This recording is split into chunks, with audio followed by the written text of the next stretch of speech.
La necesidad de revisar nuestro pasado vuelve a posicionarse en el debate nacional cuando por segunda ocasión la Audiencia Nacional de España exige al Estado salvadoreño la captura y extradición de militares implicados en el asesinato de 6 padres jesuitas y 2 colaboradoras en 1989. A 26 años de esta masacre que marcaba el fin de la guerra civil salvadoreña, los sucesivos liderazgos políticos y judiciales no han sido capaces de dar una respuesta a las víctimas de los graves delitos cometidos por las fuerzas del Estado.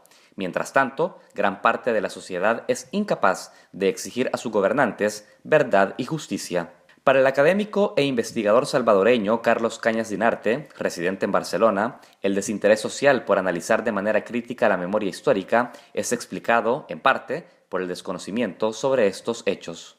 Eso es una deuda pendiente como país. Necesitamos cerrar todos esos espacios, todas esas grietas, resquebrajaduras que han quedado de nuestro pasado reciente y darles un sentido, otorgarles un sentido y analizarlos desde ese sentido. ¿Para qué? Para construir futuro, porque no podemos vivir eternamente en ese pasado sin un presente coherente, sin un presente cohesionado y mucho menos construir un futuro para más adelante.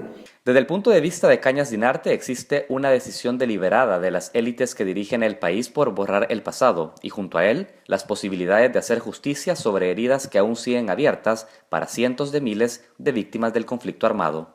Yo creo que es por el hecho de que es más fácil controlar la situación de un país en el cual basta con tener ciertas ideas preconcebidas en la población para encender mechas ideológicas, ¿no?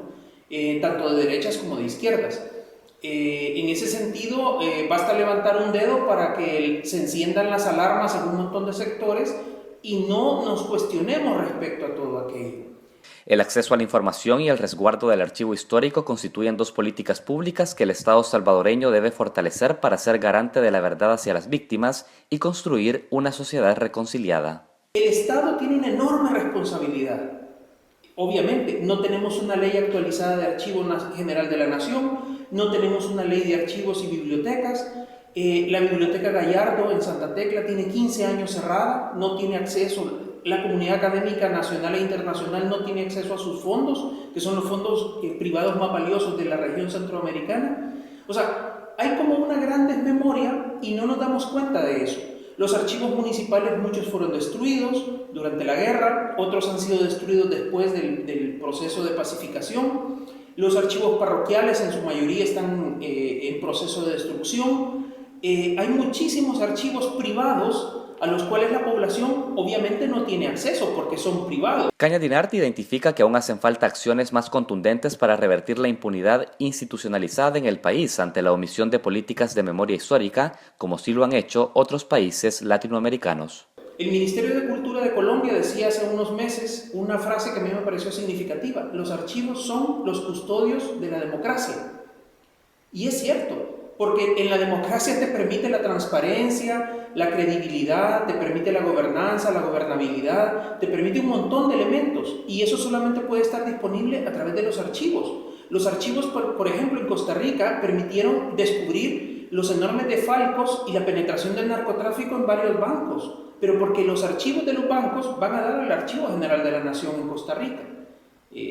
Entonces, tú dices, esto es importante para nosotros. Las empresas no están obligadas a tener archivos disponibles para el público, por ejemplo. El gobierno no se los exige tampoco. El tema es este, ¿no? Que la memoria y la historia no se dan por decreto, sino también se dan por operaciones al interior de la sociedad, de las academias, de las universidades y de los tanques de pensamiento. Entonces, si la historia no se reflexiona sobre ella, o no se hace un esfuerzo académico alrededor de ella, pues muy poco vamos a lograr como sociedad, porque siempre vamos a estar eternamente divididos y nunca vamos a haber ni sanado las heridas del pasado, ni hecho las proyecciones necesarias para crear una nación en el futuro. Entonces, ese es el debate que debemos de tener en el país. Para este experto en humanidades radicado en España, no será posible construir una sociedad en paz, en la medida que los graves crímenes del pasado no sean resueltos con la transparencia que las víctimas se merecen, informó desde Barcelona, en España, Saúl Hernández.